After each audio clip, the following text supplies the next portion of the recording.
صلی اللہ تعالیٰ علی محمد صلی اللہ علیہ وسلم وسلم۔ پیارے اسلامی بھائیوں، شراب کے بے شمار نقصانات ہی کی وجہ سے اسلام نے شراب کو حرام قرار دیا ہے، اور دیکھا جائے تو کوئی بھی عقل مند انسان اس چیز کی طرف ہاتھ نہیں بڑھا سکتا جس کے نقصانات بہت زیادہ ہوں۔ امت کے خیر خواہ پیارے آقا صلی اللہ علیہ وسلم کا فرمان ہے، جو اللہ پاک اور آخرت کے دن پر ایمان رکھتا ہے وہ ایسے دسترخوان پر نہ بیٹھے جس پر شراب پی جاتی ہو۔ نیز ایک مرتبہ آپ صلی اللہ علیہ وسلم نے ارشاد فرمایا، جو لوگ دنیا میں کسی نشہ کرنے والے کے پاس آتے ہیں اللہ پاک ان سب کو جہنم میں ڈال دے گا، اور وہ جہنم میں ایک دوسرے کو آ کر برا بھلا کہیں گے تو نے ہی مجھے اس جگہ پہنچایا ہے۔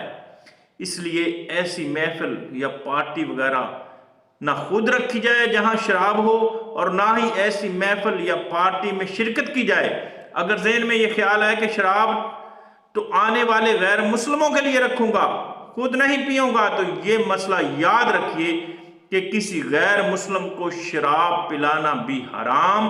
اور پلانے والا سخت گناہ گار، اور یہ جہنم میں لے جانے والا کام ہے۔ اللہ پاک ہمیں شراب کی نحوست، اس کی بیماریوں، اس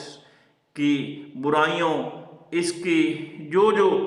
خرابیاں ہیں، اللہ پاک اس سے محفوظ فرمائے۔ آمین بجاہ النبی الامین وصلی اللہ علیہ وسلم۔